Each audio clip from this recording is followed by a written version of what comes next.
The wind howled like a living creature across the frozen landscape of Virilia. Snow fell in thick, unrelenting sheets, visibility reduced to mere meters in the blinding white. In this desolate corner of the remote ice world, where blizzards raged for months and mountain passes became death traps, a lone figure struggled forward through knee-deep drifts. Sierra's violet skin had long since lost its luster, now pale and frosted with ice crystals. Her breath came in ragged gasps, creating small clouds that dissipated instantly in the frigid air. Each step became a battle, her legs numb and unresponsive as she pushed onward toward the shadowy outline of what appeared to be an abandoned mining outpost at the base of a frozen peak. Its rusted metal walls were half buried in snow, but it might offer some protection from the relentless storm. She hadn't meant to end up here, on this death world at the edge of charted space. But when the choice was between execution by fire or exile to an ice planet, she had chosen the latter. On her world, dissidents were branded, their flesh marked with the symbols of their crimes before being cast out to die. The raised scars across her shoulders and back still burned with phantom pain whenever she thought of them. Night was falling quickly, the already dim light fading to an oppressive darkness. Sierra needed shelter now, or she wouldn't survive until morning. The temperature was dropping rapidly, and her tattered hide armor offered little protection against the bitter cold. She had been wandering for days, each night finding some meager shelter, a cave, an overturned cargo container, but nothing that could truly keep her warm. The abandoned outpost proved to be little more than a hollow shell, its roof partially collapsed, allowing snow to pile inside. Sierra huddled in the corner, least exposed to the elements, and examined her few possessions. Food was nearly gone. Her outer garments were torn and frozen. Using scraps of fabric and her own ingenuity, she patched what she could of her hide armor, but it wasn't enough. She needed heat. With trembling fingers, Sierra gathered what little combustible material she could find: scraps of paper, bits of dried lichen that clung stubbornly to the metal walls, and placed them in a small pile. Then, with great reluctance, she began to tear strips from her own clothing. The fabric was damp, but might burn if she could just get a spark. The irony wasn't lost on her. She had fled a world where fire was used for torture, only to now seek it out as salvation. Each strike of her makeshift flint sent tremors through her body, not just from cold, but from deep-seated fear. When the first tiny flame appeared, Sierra recoiled instinctively before forcing herself to lean in, to nurture the precious spark. The fire was pitiful, barely offering enough heat to keep her fingertips from freezing, but it was something. She fed it carefully with strips of her clothing, watching as the flames consumed the last remnants of her former life. The night seemed endless. Sierra drifted in and out of consciousness, her body shutting down non-essential functions to preserve heat. By morning, the fire had died, and new snow had drifted through the broken roof to cover her in a thin, deadly blanket. She shook it off with effort and stumbled back into the storm. The second night was worse than the first. Sierra found shelter in a narrow crevice between two ice-covered boulders. The wind couldn't reach her directly, but the cold seeped into her bones. She burned more of her clothing, this time including one of her boots after it had become too damaged to wear. Her left foot, now wrapped only in strips of fabric, began to show the early signs of frostbite, the violet skin turning a sickly gray at the edges.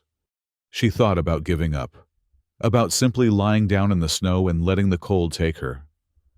It would be peaceful, they said, to die by freezing, just a long sleep from which you never awoke. But something inside her refused to surrender. She had defied her people's cruel regime. She would not let this planet claim her so easily.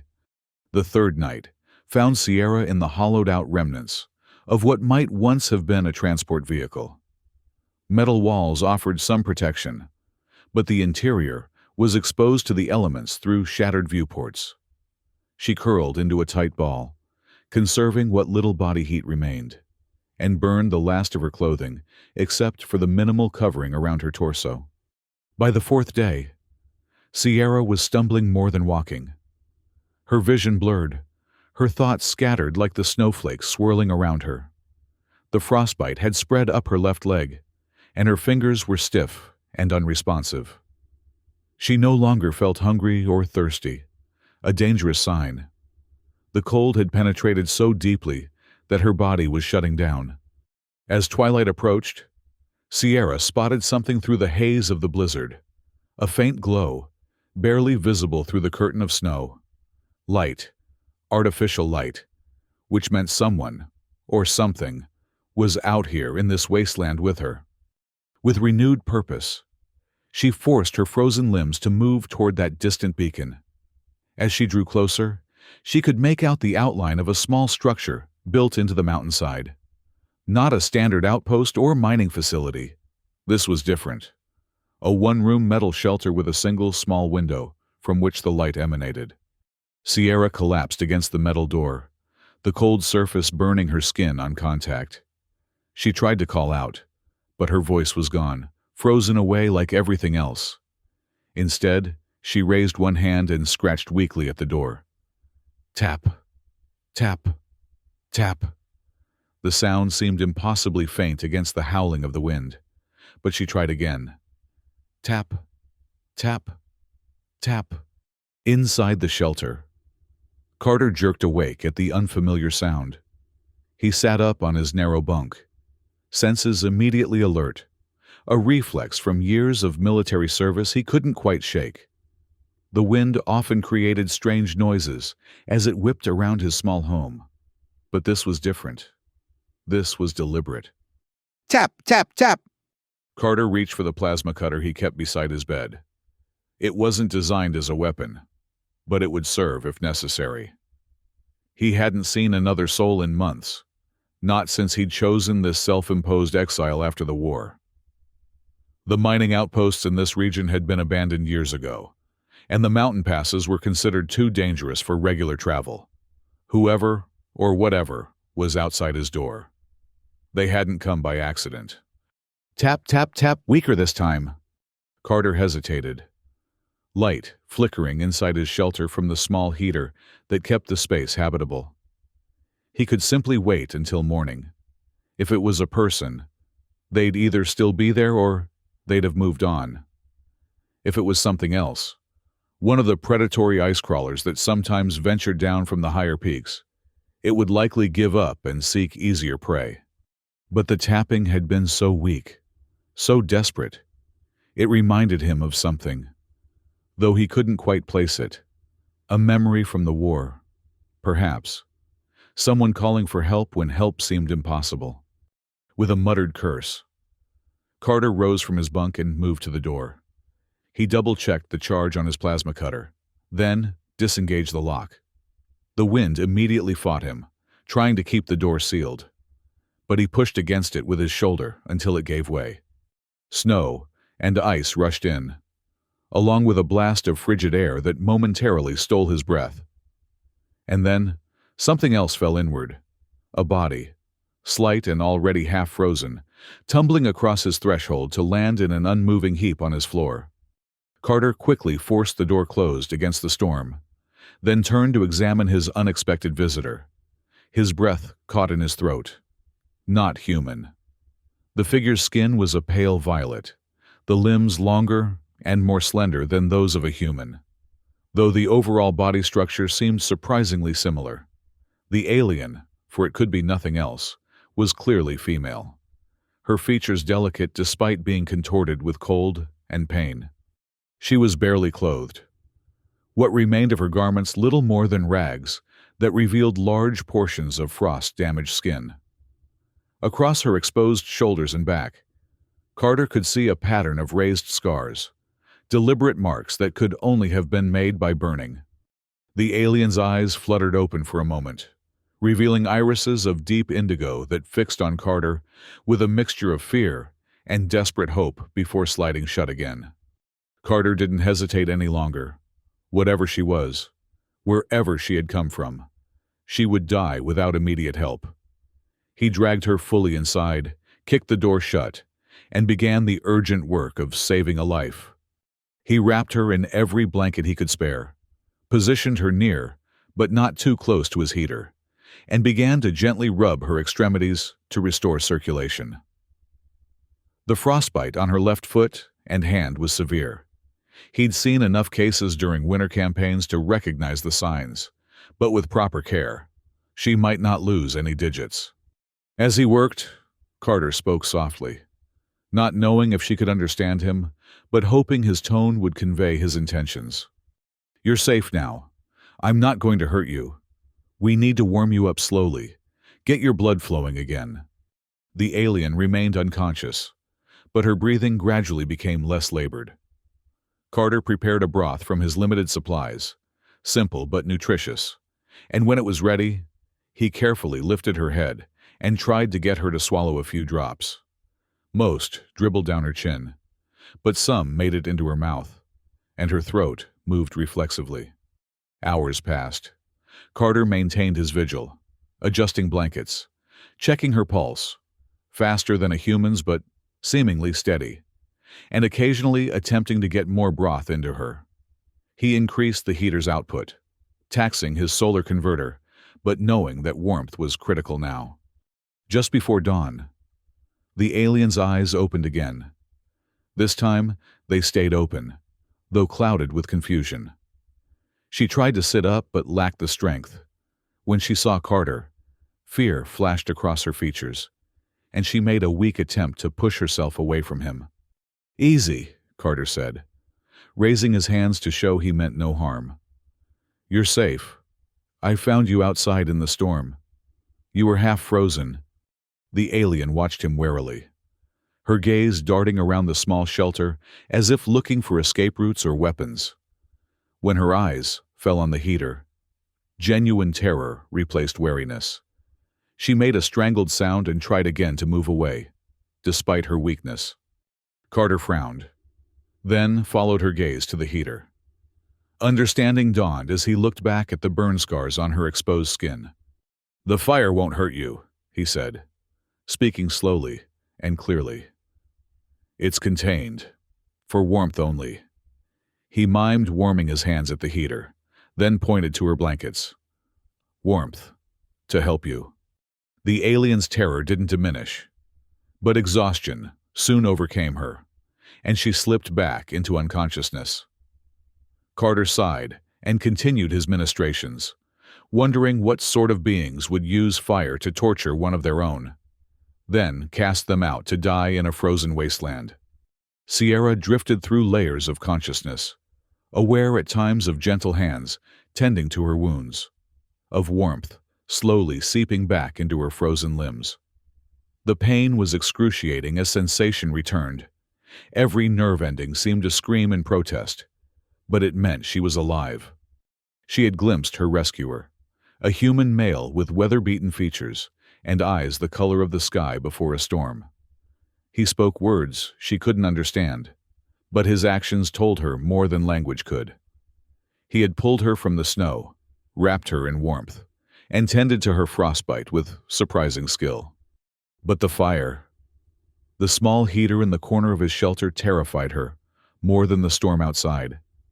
Every time she became aware of its presence, panic surged through her, and memories of branding irons pressed into her flesh threatened to overwhelm her. When she finally regained full consciousness, Sierra found herself alone in the small shelter. The human was outside. She could hear the muffled sounds of activity through the metal walls. The heater still burned in the corner, but she was far enough away from it that the panic remained manageable. Sierra took stock of her situation. Her frostbitten extremities had been treated with some kind of medicinal gel and wrapped in clean bandages. Additional blankets had been piled on top of her, and a container of what smelled like broth sat cooling nearby. Her remaining clothes had been supplemented with what appeared to be spare garments belonging to the human, much too large for her frame but clean and warm. The door opened, letting in a brief blast of cold air before the human quickly shut it behind him.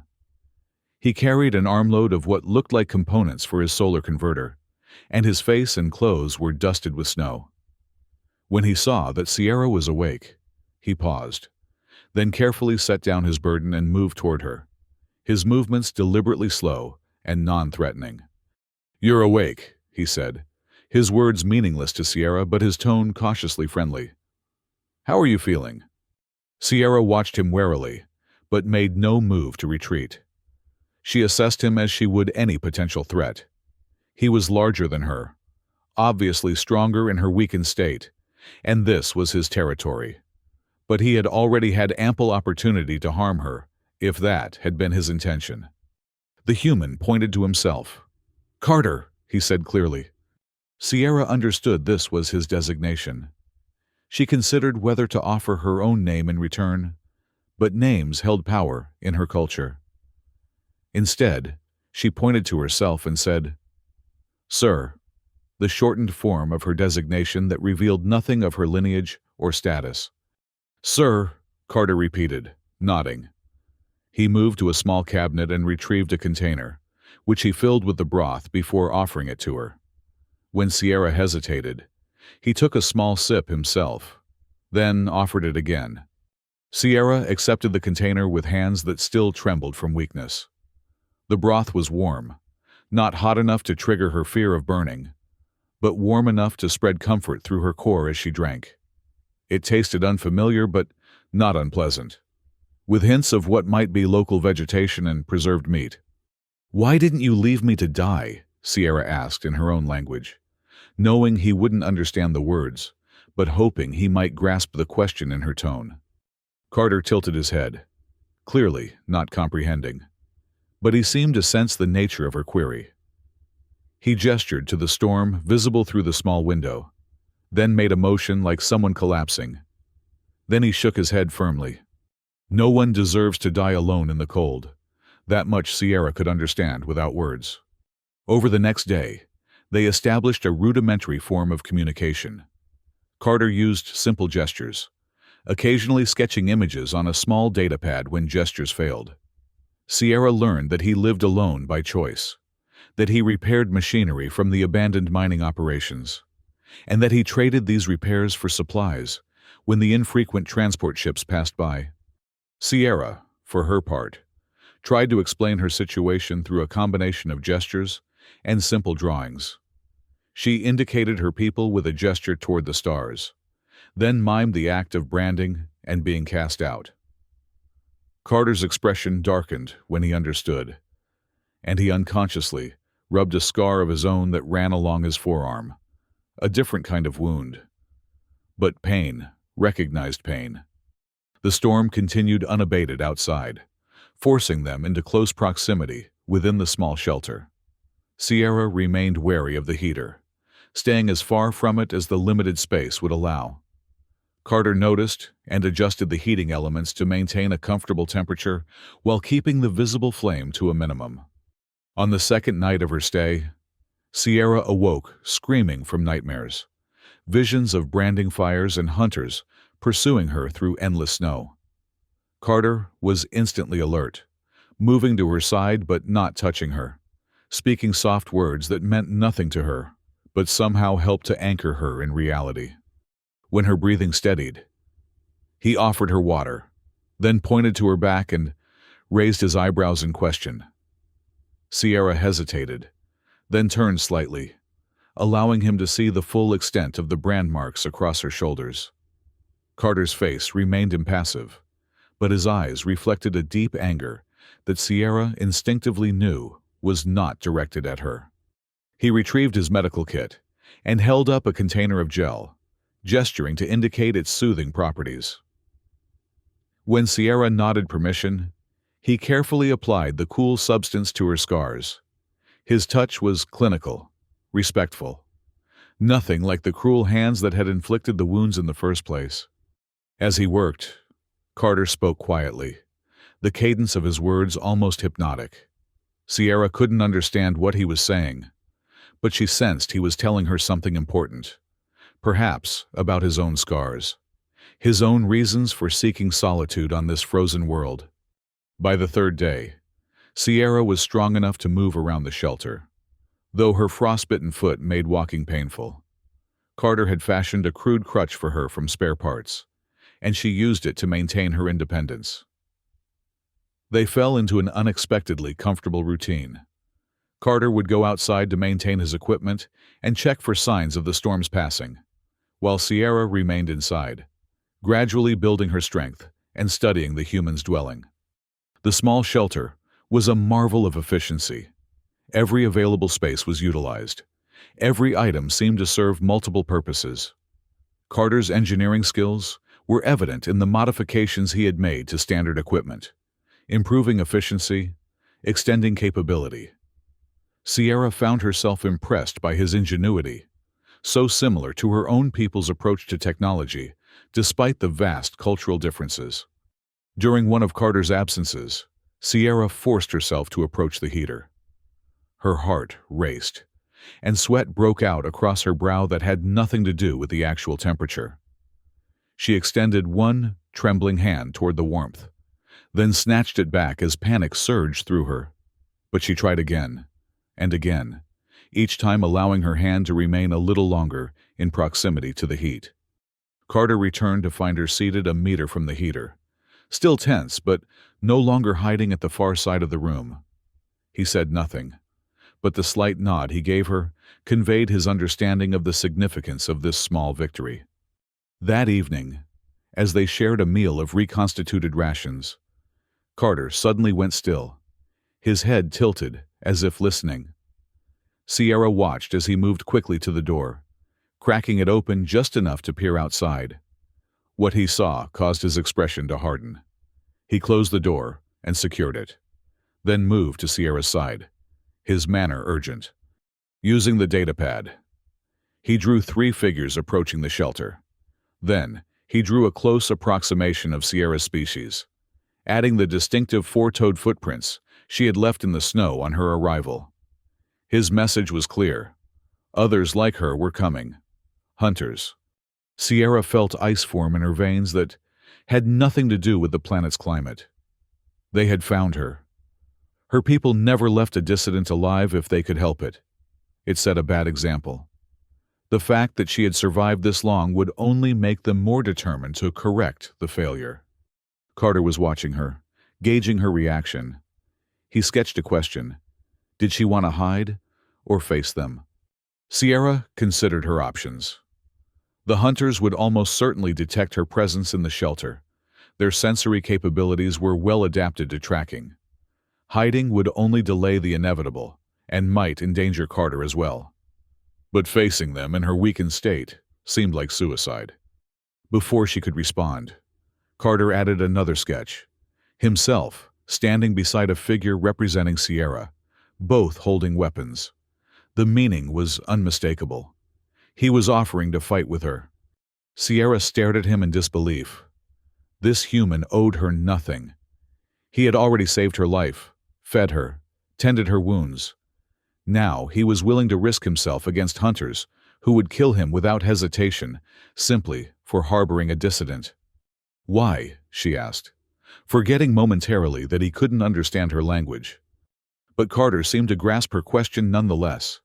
He pointed to his own scars, then to hers, then clasped his hands together. A universal gesture, solidarity in suffering. Sierra nodded slowly, acceptance and gratitude mingling in her expression. Together. Then. But they would need to prepare. Throughout the next day, as the storm finally began to abate, they readied themselves for the coming confrontation. Carter showed Sierra his limited arsenal, the plasma cutter, a shock baton used for deterring ice crawlers, and a hunting rifle with precious few rounds. Sierra selected the shock baton, demonstrating enough familiarity with similar weapons that Carter raised an eyebrow in surprise. Sierra had not always been a dissident. Before speaking out against the regime, she had been a security officer, trained in combat techniques and weapons use. The regime preferred to brand and exile those who had once been trusted. The fall from grace made a more effective example to others who might consider dissent. As darkness fell, Carter spotted movement outside. 3 cloaked figures wearing bone armor and fur-lined cloaks encircled the shelter, their movements precise and coordinated. They carried energy weapons that glowed faintly in the moonlit snow, ceremonial hunter's tools designed for a slow, painful kill. Carter and Sierra exchanged a glance. It was time. Sierra stepped outside alone, her borrowed clothing flapping in the wind, the shock baton concealed beneath the folds. Her violet skin seemed to absorb the moonlight, giving her an ethereal appearance against the snow. The hunters paused, perhaps surprised to see her walking out voluntarily. The lead hunter stepped forward, pushing back his hood to reveal features similar to Sierra's, but harder, crueler. His voice cut through the night air like a blade. "Return or die," he commanded in their shared language. Sierra stood firm, her back straight, despite the pain still radiating from her frostbitten foot. "I choose neither," she responded, her voice stronger than she had expected. The hunter's expression darkened. "There is no third option, dissident. You know our ways. The sentence has been passed." Behind her, Sierra heard the shelter door open. Carter stepped out, plasma cutter in hand, its blue energy field humming in the cold air. The hunters shifted their attention to him, weapons raising slightly. "This does not concern you, human," the lead hunter said in accented but understandable common, the trading language of the frontier. "The female is ours by right of law. She is a criminal among our kind." Carter's voice was steady when he replied, "She's under my protection now. Your laws don't apply here." The hunter's laugh was cold. "Protection? You think one human with a mining tool can stand against 3 trained hunters? Step aside, or join her in death." Sierra watched Carter from the corner of her eye, wondering if he would reconsider in the face of such a direct threat. She wouldn't blame him if he did, but Carter's stance only hardened, and he raised the plasma cutter slightly. "Last warning," he said. "Leave now." The lead hunter snarled and lifted his weapon. Sierra moved in the same instant, her weakened body finding new strength in the moment of crisis. She struck with precision, knocking the hunter's weapon aside with the shock baton, which crackled with energy on contact. The hunter stumbled back, surprised by her speed. His 2 companions raised their weapons, but Carter fired a warning shot from the plasma cutter that scorched the snow near their feet, shattering ice and sending up a cloud of steam that momentarily blinded them. What followed was 2 minutes of brutal combat. Sierra moved with lethal grace despite her injuries, using the shock baton to disable the lead hunter's weapon before striking him across the face with enough force to send him sprawling in the snow. Carter used his plasma cutter more as a shield than a weapon, its energy field deflecting the hunter's attacks, while he closed the distance to engage them physically. Snow was stained with blood, both violet and red, as the battle continued. Sierra took a glancing blow to her ribs from one hunter, but countered with a savage strike to his knee that left him howling in pain. Carter suffered a burn across his shoulder when one hunter's weapon discharged too close, but he responded by using the butt of his rifle to knock the hunter unconscious. The lead hunter, recovered from Sierra's initial attack, circled her warily. "You fight well for a dissident," he acknowledged, "but you cannot escape what you are, what you have done." Sierra felt a strange calm settle over her. "I don't want to escape what I am," she replied. "Only what you tried to make me." The hunter lunged, but Sierra had anticipated the move. She sidestepped, allowing his momentum to carry him past her, then brought the shock baton down on the back of his neck. The hunter convulsed as electricity coursed through him, then collapsed face first in the snow. Breathing heavily, Sierra turned to find Carter standing over the other 2 hunters, both now incapacitated. Blood trickled from a cut on his forehead, and his breath came in ragged gasps, but his eyes were clear and focused. "Are you hurt?" he asked, clearly not expecting her to understand the words, but checking her condition nonetheless. Sierra gestured to her ribs, indicating minor injury, then pointed to his shoulder with concern. Carter glanced at the burn. "I'll live," he said with a grim smile. They surveyed the fallen hunters, then looked at each other. What now? The unspoken question hung between them. Sierra approached the lead hunter and retrieved his weapon. With methodical precision, she disabled it, removing the power source and critical components. She did the same with the others' weapons. Then, she dragged each hunter a short distance from the shelter and arranged them in a row, facing away from the structure. Carter watched, puzzled, until Sierra sketched an explanation on his datapad.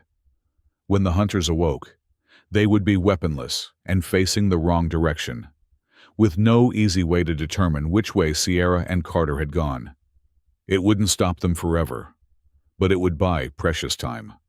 As Sierra stood over her fallen captors, she became aware of something behind her, the warm glow of firelight spilling from Carter's open door. She turned and looked at that light, really looked at it, perhaps for the first time, not as a source of pain or fear, but as a beacon of safety, of hope. This warmth, this defiance of her culture's cruelty, was worth fighting for. They returned to the shelter, securing the door behind them. Carter immediately began inspecting his damaged solar converter, which had taken a stray shot during the battle. Sierra, drawing on skills she hadn't used since her security training, tended to his burns and scrapes with the same medical gel he had used on her. The sky outside had cleared enough for pale sunlight to penetrate the thinning clouds. Snow began to melt around the battered shelter, dripping from the roof in a steady rhythm that seemed to count the passing seconds of their shared survival. Carter sat by the heater, watching as Sierra approached it with still evident apprehension, but growing determination. She lowered herself carefully to the floor, closer to the flames than she had yet ventured. Her breathing was controlled, deliberate, fighting the ingrained fear with each inhalation and exhalation. "Your scars," Carter said suddenly, pointing to the brands on her back, then to his own battle scars. "Not shame, survival." He tapped his chest over his heart, then hers. "Strong." Sierra couldn't understand the exact words, but the message was clear enough.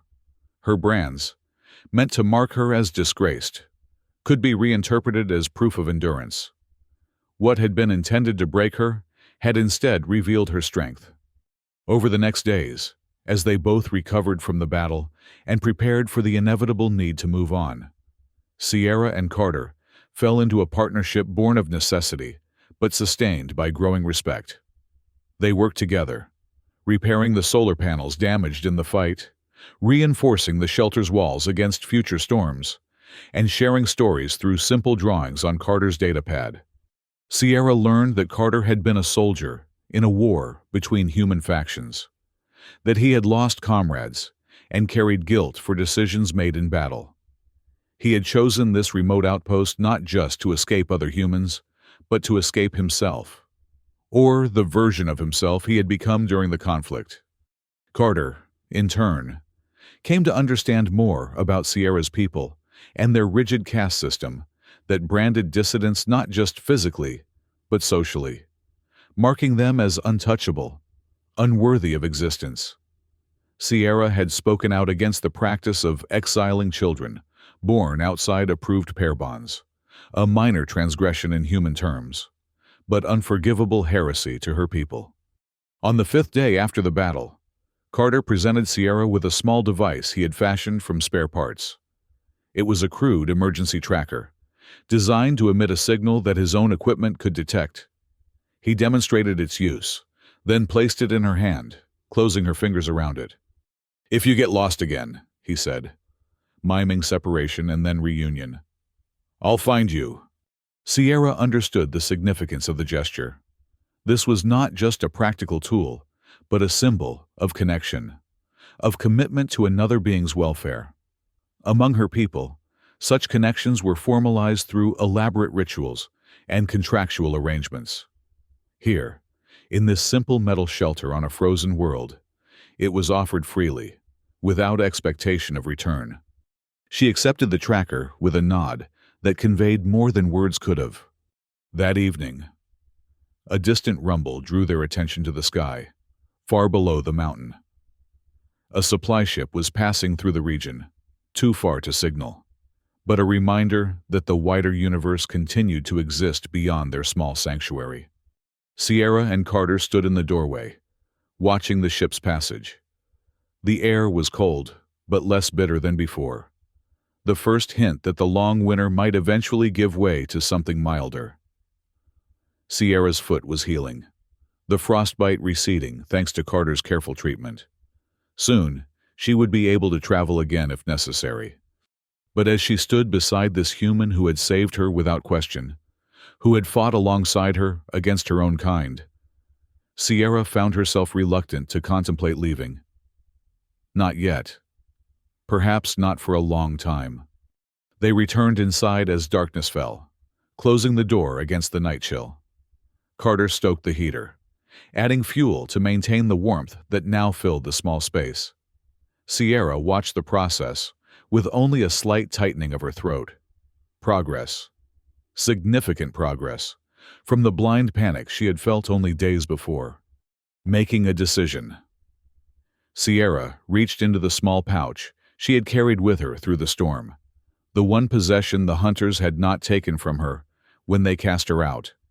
From it, she withdrew a pendant shaped like a stylized flame, fashioned from a silvery metal that caught and reflected the firelight. Carter watched curiously as she approached the hearth and placed the pendant beside it. Sierra met his gaze, then deliberately picked up a small log and added it to the fire, her first voluntary interaction with the flames. "Not to burn," she said in her own language, "but to warm." Carter couldn't understand the words, but he seemed to grasp their meaning nonetheless. He smiled, a gentle expression that transformed his weather-beaten features into something almost youthful. For a moment, Sierra could see the man he might have been before war and solitude had shaped him into this hermit of the ice.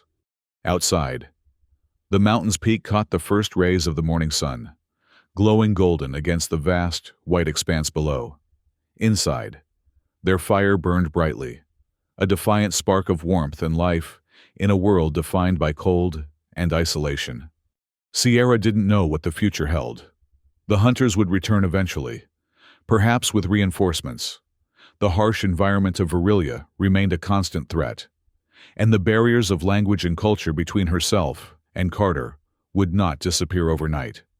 But for now, in this moment, she had found something she had never expected to encounter again after her exile. Belonging. Not defined by the rigid hierarchies of her homeworld, but by the simple, profound connection between two souls who had chosen to save each other. As the new day dawned, Sierra and Carter began their work side by side, the routine now familiar and comforting. They moved around each other with the ease of partners who had learned to anticipate each other's needs, communicate without words, share space without conflict. In time, perhaps, Sierra would learn more of Carter's language, or he would learn hers. Perhaps they would find a way to leave this mountain, to seek out other places where dissidents and war-weary soldiers might build new lives, free from the shadows of their pasts. Or perhaps they would stay, turning this small shelter into something more permanent, a home rather than merely a refuge. Whatever path lay ahead, Sierra knew one thing with certainty. She had burned her clothes to stay warm, and on the fourth night, a human had opened his door. Everything that followed, her survival, her growing freedom from fear, her reclaiming of self, stemmed from that single moment of compassion in the face of the storm. The fire crackled in the hearth, warm and bright. No longer an enemy, but an ally in their shared struggle against the cold. Sierra placed her hand near the flames, feeling their heat against her palm without flinching. Not to burn, but to warm. Not to destroy, but to nurture. Not to brand, but to illuminate. A new mantra for a new life.